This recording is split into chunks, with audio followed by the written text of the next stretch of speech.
tardes. Buenas tardes para todos. Gracias por la espera, gracias por permitirme llegar más tarde. Es que tuve necesidad de ir al otro lado de la ciudad. No, Querétaro es una zona metropolitana y digamos que en el centro está el municipio de Querétaro. No, no el municipio, la capital, la cabecera municipal del municipio de Querétaro. Pero alrededor hay otros municipios, entonces yo vivo en uno de esos de alrededor, se llama Corregidora, y tuve que ir al Marqués, entonces para hacerlo hay que atravesar todo Querétaro. Y pasamos un tramo de la carretera 57. Entonces, una aventura ir del otro lado. Estaba todo el tiempo medido, pero algo sucedió con la persona que teníamos que ver. Y ya no iba a llegar a las 6, a las 7. Entonces, por eso les avisé y gracias por permitirme. Am, entonces, vamos a continuar. Antes de que continuemos, como siempre, no sé si tengan alguna pregunta, algún comentario, algo que quieran decir, algo que quieran comentar, ¿no? Bueno, pues si no, vamos a seguir trabajando. Ayer estuvimos platicando, bueno, les estoy pasando, les pasé una presentación en Canva sobre el trabajo colaborativo para que viéramos cómo se estaba concibiendo, cómo se conciben estas 5 características de los grupos colaborativos. Y ahora sí, con ese antecedente, vamos eh, hacia una práctica docente colaborativa, que es el tema que estaríamos viendo hoy, esta práctica docente colaborativa. Entonces, vamos a la guía.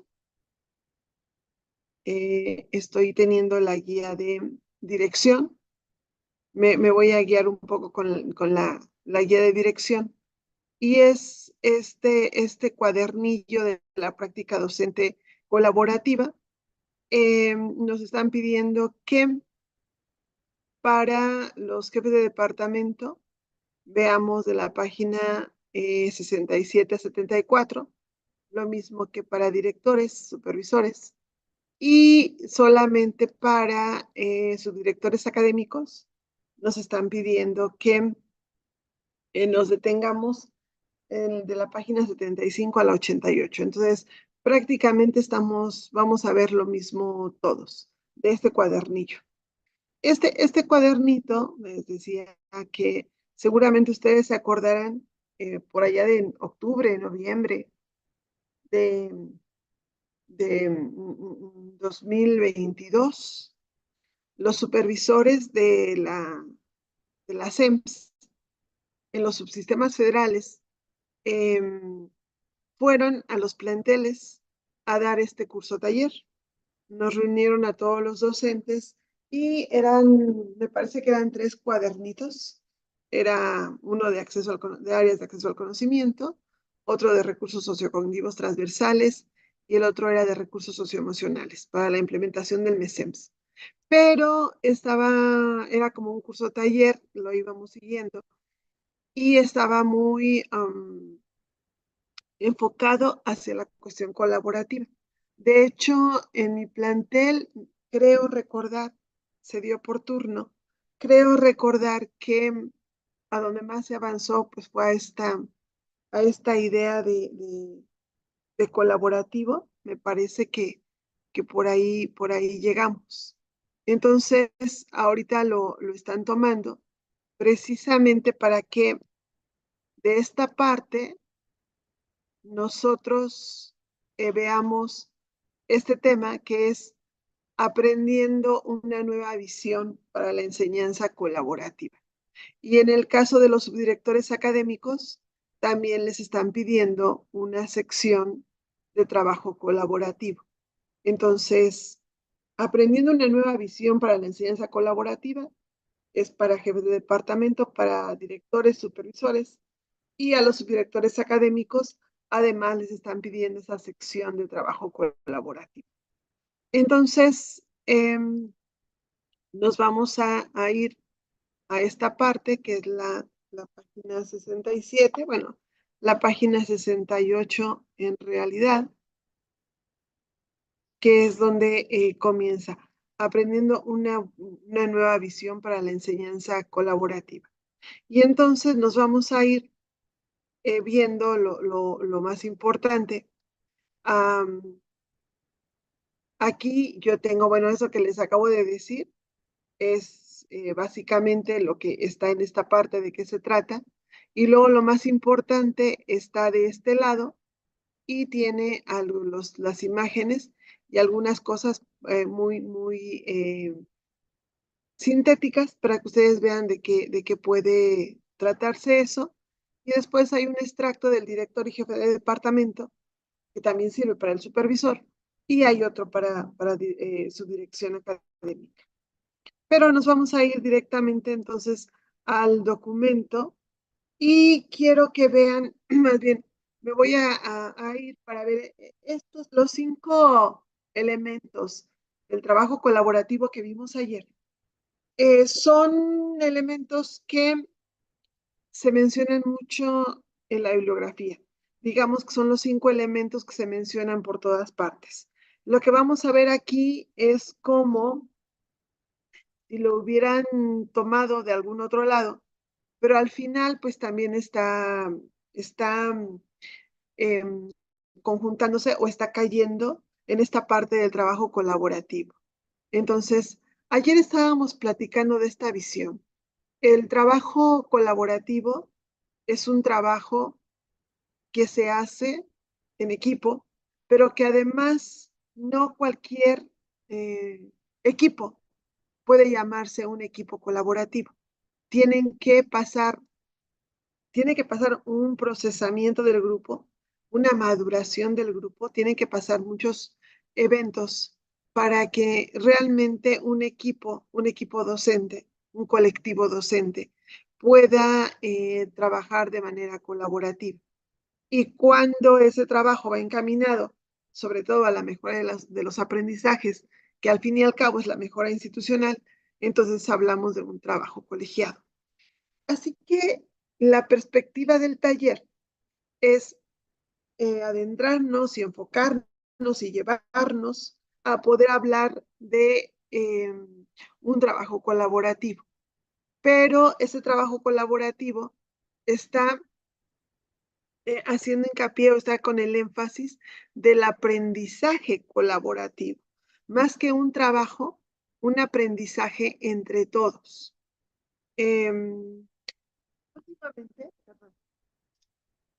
Últimamente, últimamente, en los últimos pocos años, han estado surgiendo los conceptos de comunidad de aprendizaje y comunidades profesionales de aprendizaje y redes de docentes, y ha estado en los últimos años en boga.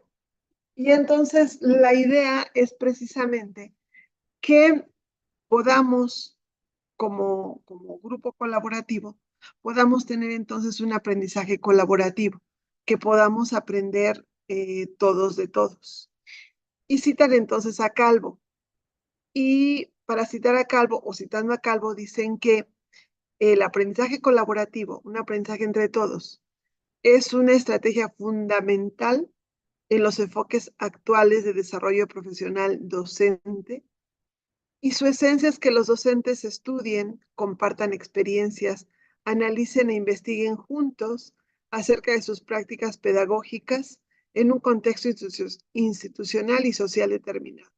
Si bien ha estado en boga, realmente esto tiene muchos años, porque los docentes hemos aprendido de otros docentes.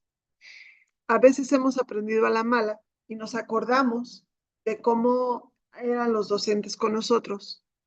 Y a partir de ahí tomamos nuestra visión de docente y sobre eso nos vamos.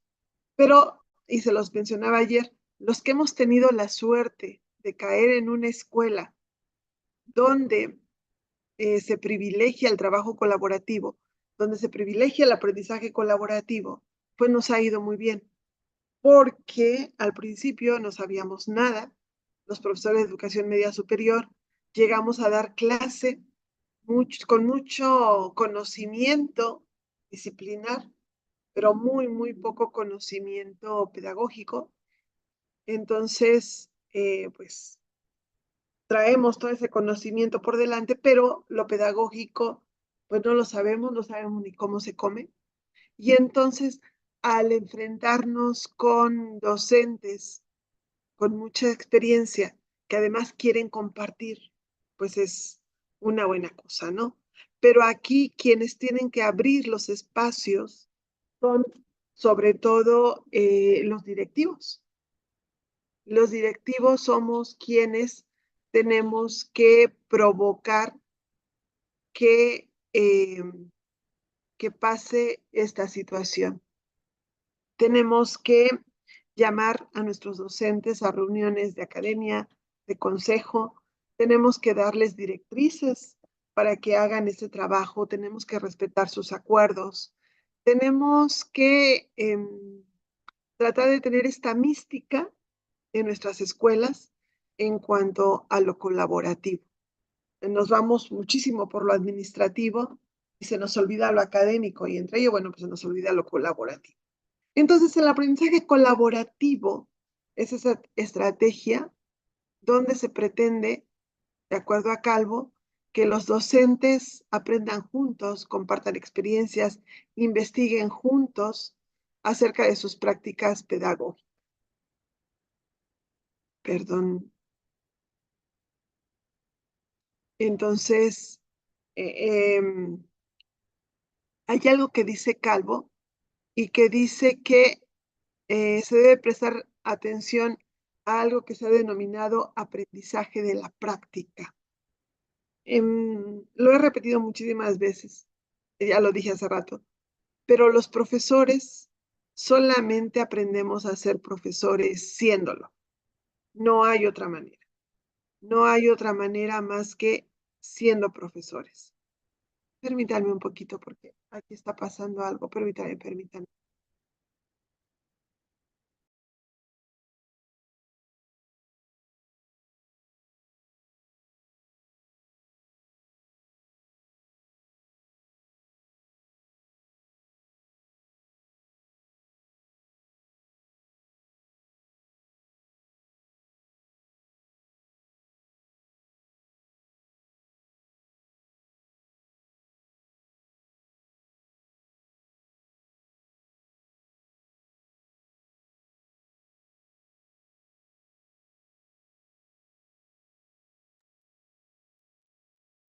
Disculpen la interrupción, pero alguien está muy cerca de la casa prácticamente quemando marihuana y ya el olor era insoportable.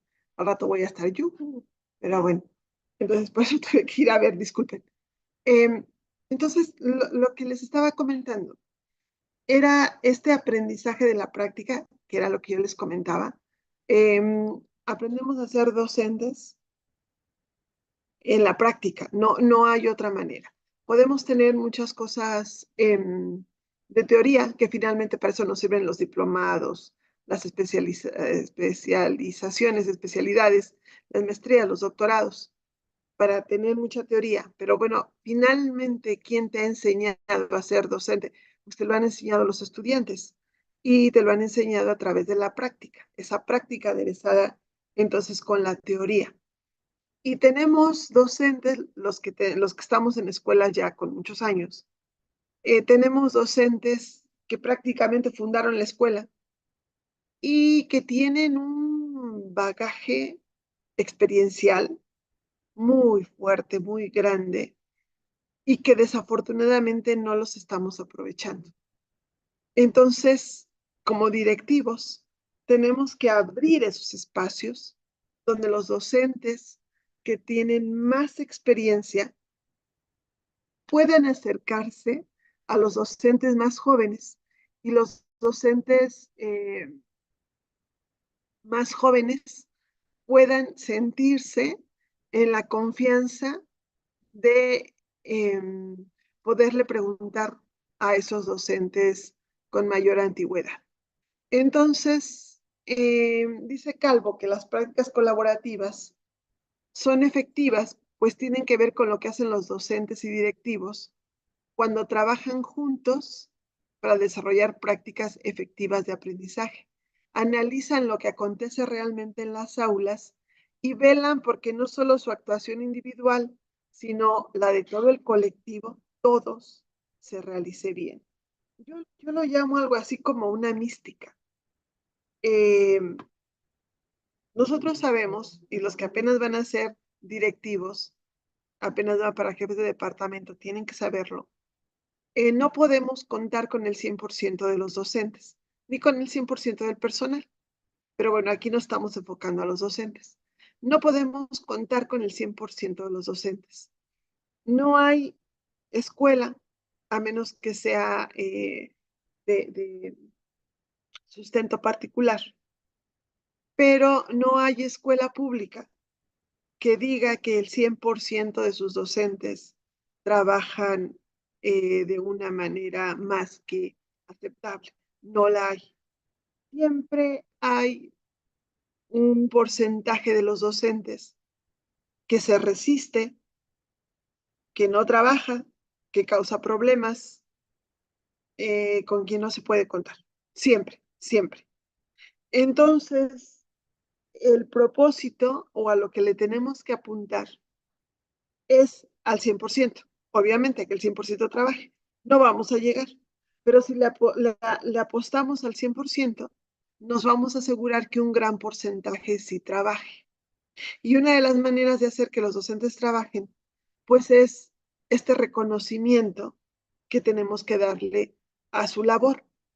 Y entonces, por eso tenemos que estar juntos en esos espacios, analizando qué es lo que está pasando en el aula, eh, como una manera de que todos se sumen a nuestro barco, de que todos estén trabajando en lo que tenemos que trabajar, porque a veces algunos de nuestros docentes no saben, pueden tener ya muchos años de antigüedad, pero muy pocos años de práctica. Es decir, no por el hecho de que tengas 20 años como docente, quiere decir que tienes una experiencia docente de 20 años. Eso no es cierto, porque tú puedes tener 20 años cobrando como docente, pero en realidad nunca has trabajado de manera adecuada, no te has detenido a reflexionar, no eres consciente de los procesos y pues tendrás 20 años de antigüedad, pero no 20 años de experiencia docente. Entonces tenemos que tener precisamente estos espacios. Muy bien. ¿De dónde surge todo esto? Pues esto surge, o estas ideas nuevas, surgen de los círculos de aprendizaje, de las redes de docentes, de las expediciones pedagógicas. Es decir, un grupo de docentes que va a visitar a otras docentes para poder tener esta práctica. Fíjese que ahora con la pandemia eh, empezaron a surgir muchos grupos de docentes de Facebook. Yo estoy en Facebook, soy generación X, no me he mudado a TikTok ni a Instagram. Es, yo soy sobre todo de Facebook. Y entonces comenzaron a surgir muchos grupos en Facebook que después se mudaron a Instagram. No muchos a TikTok, pero sí a Instagram. Entonces empezaron a hacer estas redes de aprendizaje tratando de ver qué es lo que estaba pasando. Comenzó probablemente con la reforma de Peña Nieto, cuando la evaluación del desempeño, y ahorita que vienen estos cambios del marco curricular 2022, tanto para básica como para media superior, pues entonces las redes están a todo lo que dan, a todo lo que dan. Incluso pues hay gente que se dedica exclusivamente a guiar estas redes. Ese es su trabajo, no hace otra cosa, ¿no? Entonces, nos dicen que las experiencias que favorecen el aprendizaje son las redes, las expediciones, las pasantías. Eh, Esto recuerda a esos docentes que tienen que ir a hacer ¿cómo le llaman? Prácticas, residencias para aprender a ser docentes. Residencias, comunidades de aprendizaje, comunidades virtuales de aprendizaje, grupos de trabajo, lesson study, reflexión sobre la práctica, maestros de apoyo, mentores, coach, talleres, asesoría a las instituciones educativas, proyectos, uso cooperativo, colaborativo de TIC, etcétera. Hay múltiples maneras de hacerlo. Y bueno, creo que esto es un taller. Y bueno, aquí nos hablan de 3 grandes categorías de trabajo colaborativo entre docentes. La primera nos dice es cuando están centrados en el trabajo con el otro. Y un ejemplo de trabajo con el otro es cuando se está acompañando a los docentes jóvenes. Seguramente ustedes saben que con la reforma de Peña Nieto, bueno, ahorita que comenzamos con el proceso antes del servicio profesional docente, ahora del CAM, del Sistema para la Carrera de Maestros y Maestros, hay un proceso que antes se llamaba ingreso y ahora admisión de docentes jóvenes. Y entonces teníamos como directivos, sobre todo los directores, que nombrarles un tutor. En que la figura de ATP, asesor técnico pedagógico, parecía que iba a salir para todos los subsistemas. Bueno, al final me parece que solo cuajó en DGTA y CM y no bien. Pero estos ATPs tenían como función estar acompañando a los docentes jóvenes. Ya después no fueron ATPs, sino que de los docentes que había en la escuela decían, bueno, ¿quién quiere ser tutor? Y quien levantaba la manita era tutor. En este momento creo que no hay muchos tutores nombrados por el SICAM y muy pocos directivos se preocupan o nos preocupamos por asignarle un docente tutor a los docentes jóvenes. Pero bueno, aquí la primera categoría de trabajo colaborativo es cuando se centran en el trabajo con el otro. Un docente con mucha experiencia, con un docente de menor experiencia y lo va tutoreando, lo va acompañando. La segunda es ya un aprendizaje profesional colaborativo y de aquí salen las comunidades de aprendizaje. De aquí salen diversas actividades como los talleres, proyectos de reflexión sobre la práctica, etcétera, donde ya no son dos, ya no es centrado en el otro como vas trabajando, sino es esta reuniones de academia y de consejo que deberíamos tener en las escuelas, esa categoría. Y hay una última categoría que es ya más amplia, que trasciende a la escuela y que tiene que ver con un aprendizaje profesional colaborativo con comunidades virtuales de aprendizaje a partir de el ciberespacio, que es lo que les digo que ocurrió en la pandemia. Y entonces, a partir de esto, nos hablan de una serie de elementos para trabajar colaborativamente de acuerdo a la nueva escuela mexicana.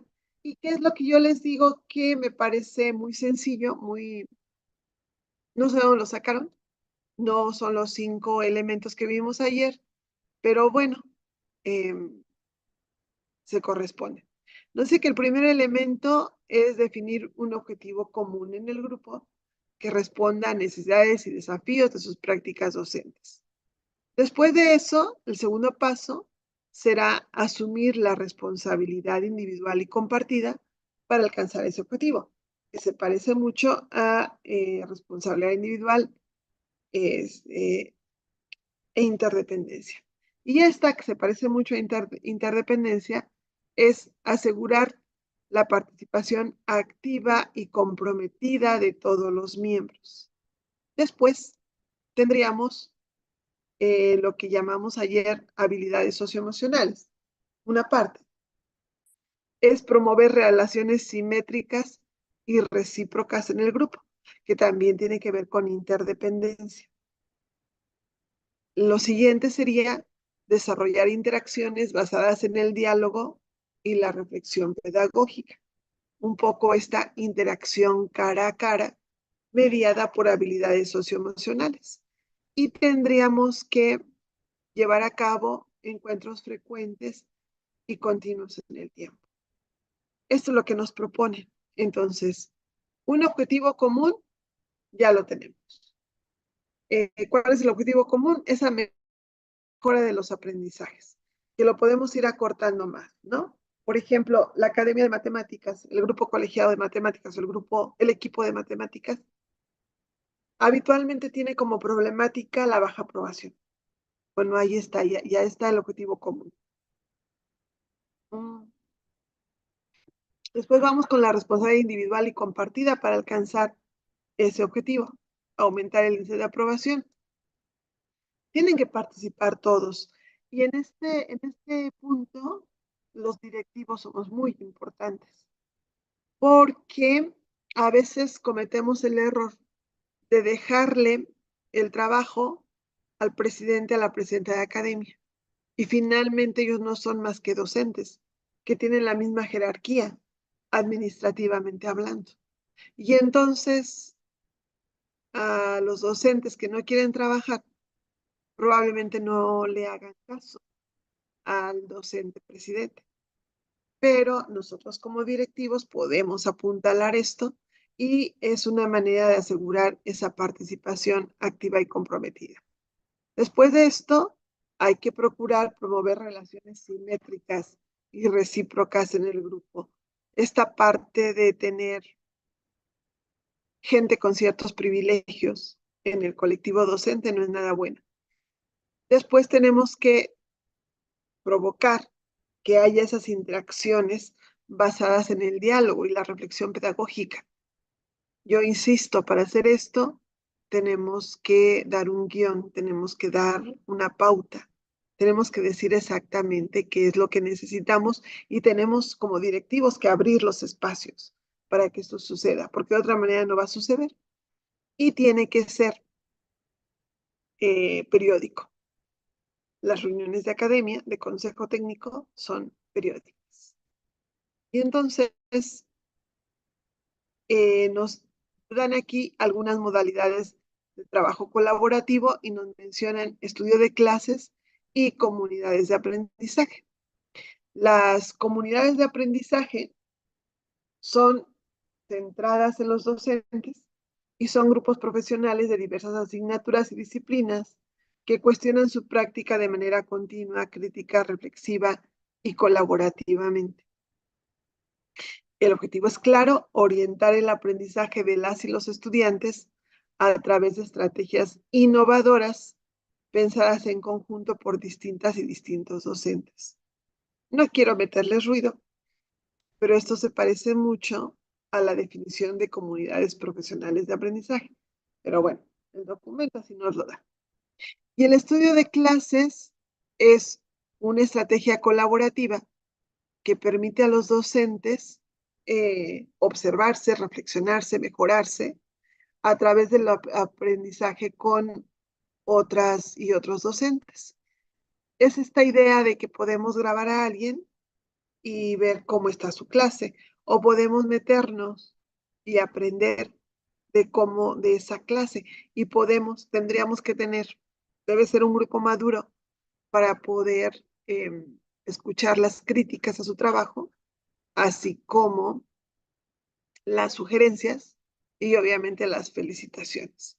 Para esto necesitamos una comunidad docente con cierta madurez, con cierto desarrollo de habilidades socioemocionales. Primero, que permita que otros se metan a observar su clase, y segunda, que permita que le digan cómo lo vieron pero que esos que están diciendo lo hagan desde una óptica muy profesional. Entonces, nos dan una serie de ventajas para trabajar colaborativamente, que bueno, todos nos las imaginamos, es iniciativa de esfuerzo individual, son elementos para el funcionamiento del grupo, se respeta y valora las aportaciones de todos los miembros. El grupo, esto es muy importante, el grupo es responsable de las decisiones que se adoptan. Cuando tú logras que tu academia sea muy fuerte, o cuando tu academia o una academia logra ser muy fuerte, pueden mover muchas cosas, mueven muchísimas cosas y son responsables de las decisiones que se adoptan. Hay estrategias, técnicas de comunicación, intercambio, aceptación, hay interdependencia positiva, que ya vimos ayer que era. Todos los participantes tienen las mismas oportunidades de intervenir. Cualquier actitud de liderazgo se hace desde una posición democrática, no es vertical, sino es horizontal. Cada miembro del grupo es importante. Hay una organización gestionada dentro del grupo. Ya no son los directivos a los que hay que echarles la culpa, somos nosotros acá. La comunicación es abierta y fluida entre todos los miembros del grupo. Existe motivación, confianza y compromiso. Hay un enriquecimiento mutuo del grupo. Se aumenta la creatividad y se desarrollan actitudes de tolerancia y respeto de los demás. El sueño, este, guajiro no. El gran sueño de todos los directivos, que el colectivo docente pueda trabajar de esta manera. Claro que hay desventajas, pues probablemente no se pueden coordinar, puede haber disputas, incluso el grupo no quiera trabajar, pero ahí estamos nosotros como directivos para apuntalar, para limar asperezas. Hay disponibilidad, falta de disponibilidad de algunos miembros, que era lo que yo les decía, no todos van a trabajar, no todos, pero si la academia está fuerte, lo que nosotros como directivos podemos hacer es decididamente respaldar a la academia y pedirle al docente que se sume a esos acuerdos de academia, porque además ya hay acuerdos. Entonces va a tener pocos elementos y pocos argumentos para negarse a trabajar, porque si nadie trabaja en equipo, lo que te van a decir y ellos, ¿por qué no les dices nada? ¿Por qué nada más a mí me estás acosando? Es hostigamiento, te voy a acusar.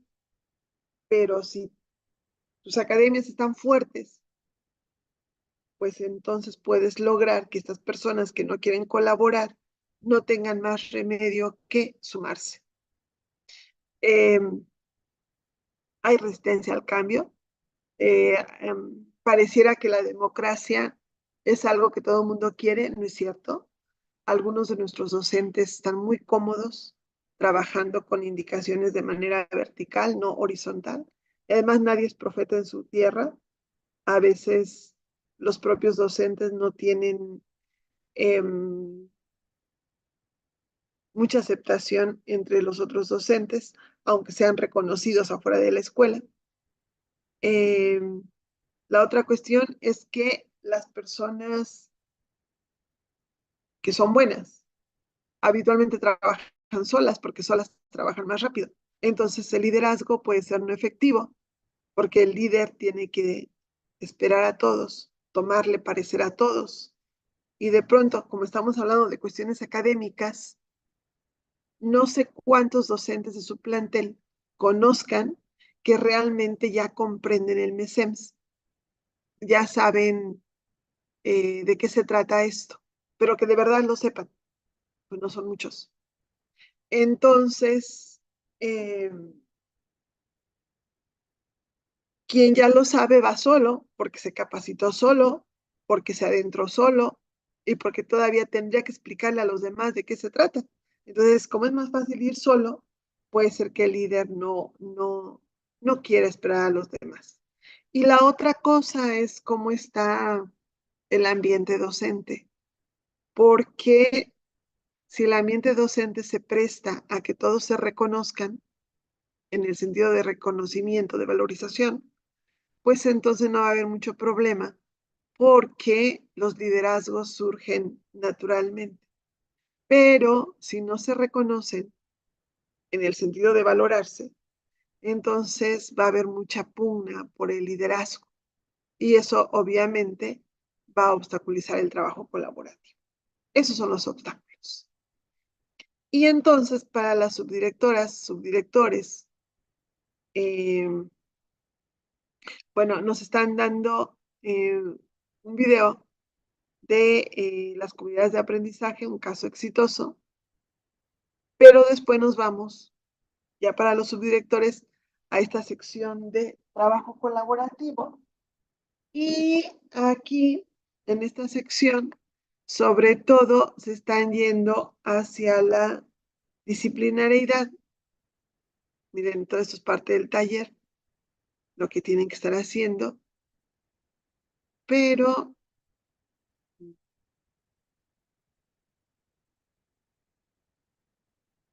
de cómo pueden trabajar colaborativamente es mucha de esta parte. Y hasta abajo, ahí está. Cómo lo están poniendo a que resuelvan un problema, entonces, un problema de contexto. Entonces va a ser muy bueno que se hable de los tipos de disciplinariedad. Hay varios tipos de disciplinariedad.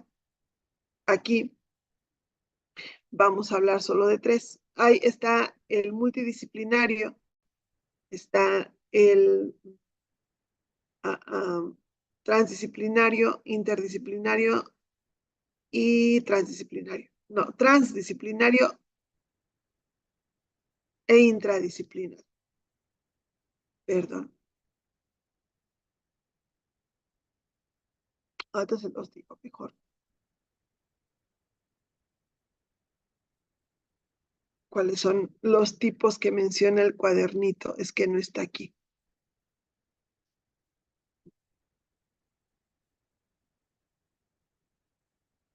Permítanme. Aquí está. Que ya de tantos documentos, de pronto ya no sé ni por dónde ando. Pero ese cuadernito adelante, bueno, arriba, arriba, arriba. Esto no les corresponde a ustedes, esto le corresponde a los docentes. Nos dice arriba que la disciplinariedad es la exploración realizada en un conjunto homogéneo con el fin de producir conocimientos nuevos o que o hacen obsoletos los anteriores o los prolongan para hacerlos más completos. Y entonces aquí me habla de 5 tipos: de la multidisciplinariedad, de la pluridisciplinariedad, de la interdisciplinariedad, de la intra y de la trans. Y va desde la más simple, que es la multi, hasta la más compleja, que es la trans. En los documentos del MESEMS nos hablan de la nueva escuela mexicana. Los primeros nos hablan de intradisciplinariedad, pero ya los que salieron en el MESEMS el año pasado y antepasado, pasado, hablan solamente de 3: multidisciplinariedad, interdisciplinariedad y transdisciplinariedad. Y entonces nos dicen que lo multidisciplinario es cuando, se los voy a decir muy sencillo, multidisciplinario es cuando un docente, una docente, trabaja solo en su aula con sus estudiantes, pero trae a colación eh, elementos de otras áreas del conocimiento, de otros recursos o de su contexto. Entonces solamente lo maneja él o ella, nada más, pero lleva a sus alumnos a considerar esta transversalidad. Entonces, trabaja con varias disciplinas, involucra a más de 2 disciplinas y los miembros de diferentes disciplinas trabajan de manera independiente. Hay metas individuales y los participantes mantienen sus propias funciones.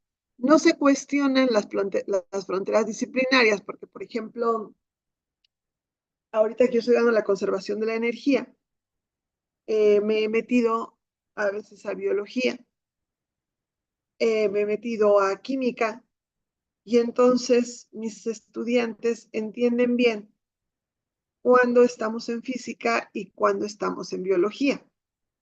Espero que entiendan, estoy trabajando para eso, que entiendan también la interrelación de la energía en todos estos aspectos, pero logran verlos, logran ver la, la disociación de disciplinas.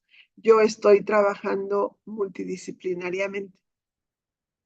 En cambio, en recursos socioemocionales podemos trabajar de manera interdisciplinaria, que no lo estamos haciendo, pero podemos hacerlo.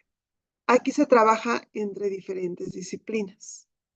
Aquí los docentes, nuestros docentes, dos por lo menos, se ponen de acuerdo.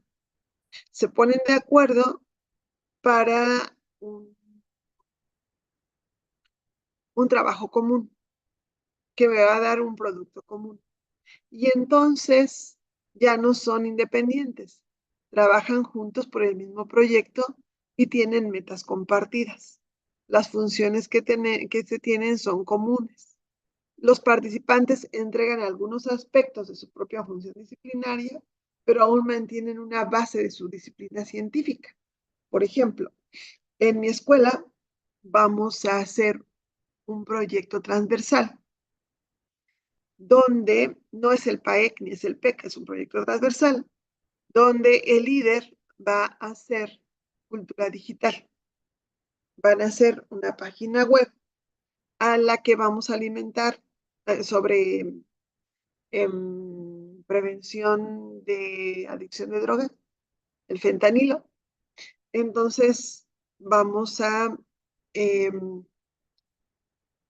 recursos socioemocionales, va a alimentar con un video surgido del trabajo de una de las progresiones. Me parece que lectura, que es reseña crítica, está viendo esta reseña y comentario crítico. Me parece que lengua y comunicación lo que va a hacer es finalmente las fuentes de información que tienen que ver con sus progresiones. ¿Cuál más está? Pensamiento matemático. Está viendo, hay una progresión donde se ve el interés compuesto. La van a trabajar de tal manera que los chicos puedan calcular cuánto dinero van a perder si lo emplean en comprar drogas. ¿Y quién me falta? Sociales. No me acuerdo qué va a ser sociales.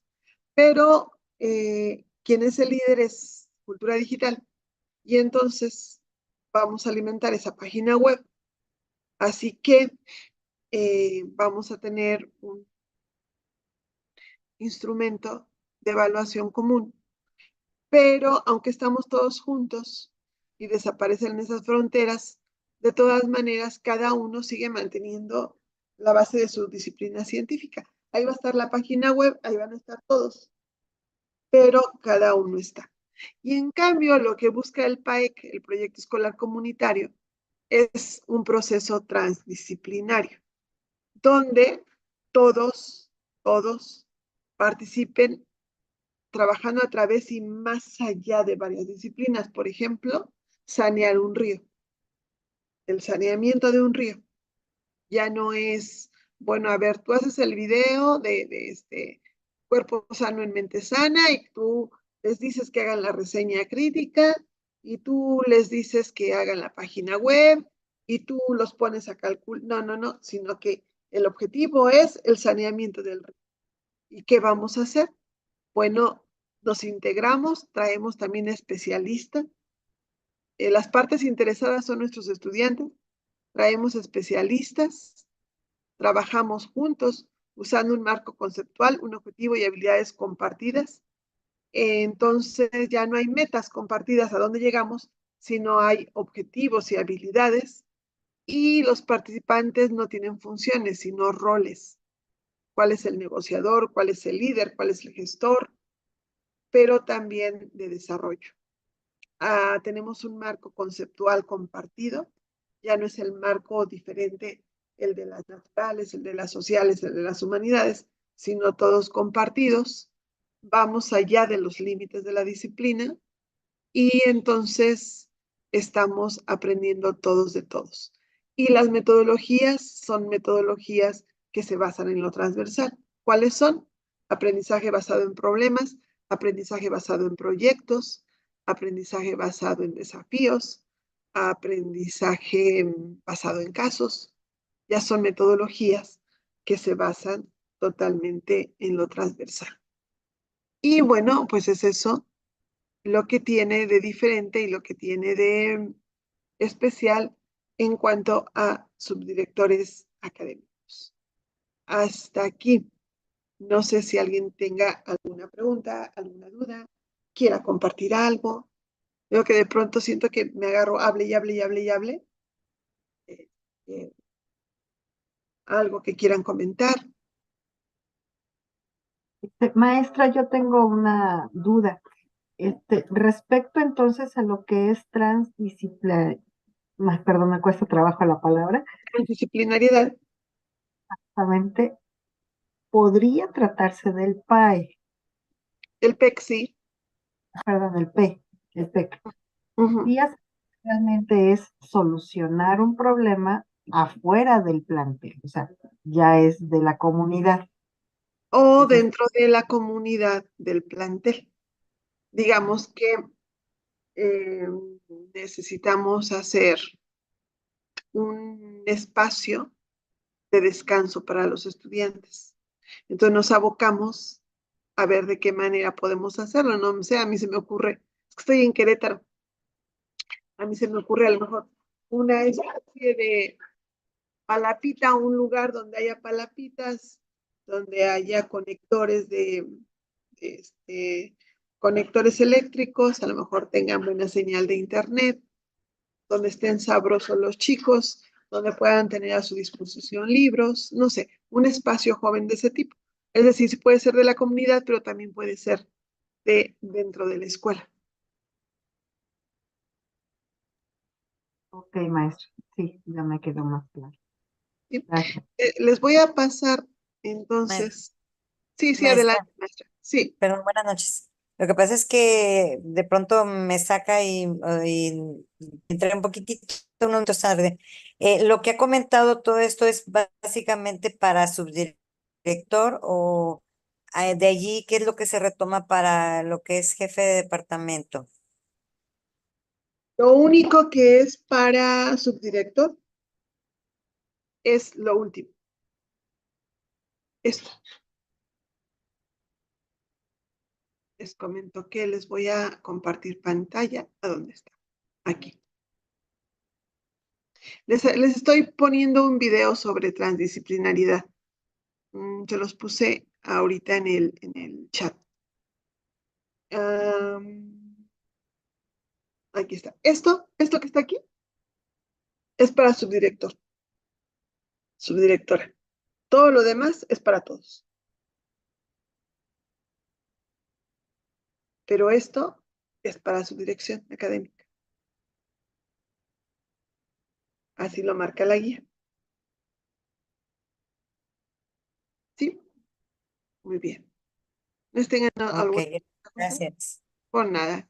Yo, Eh, maestra, sí, adelante, mire, dígame.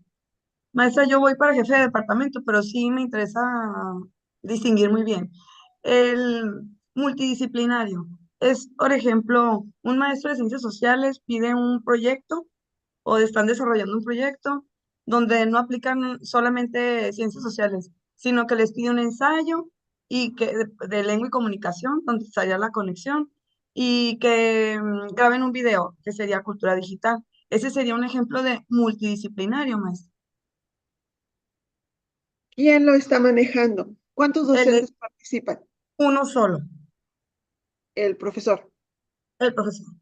El profesor va a poder calificar todo. Sí, Es multidisciplinario porque él está abocado a su disciplina. Y realmente, aunque algunos de nosotros presumimos de saber de todo, en realidad no. Entonces hay cosas que se nos escapan. Y nada más los está llevando a que consideren que se puede abordar o que sirve la otra disciplina, sería multidisciplinario. Ok, maestra, gracias. Por nada. Entonces, ¿nos tengan alguna pregunta?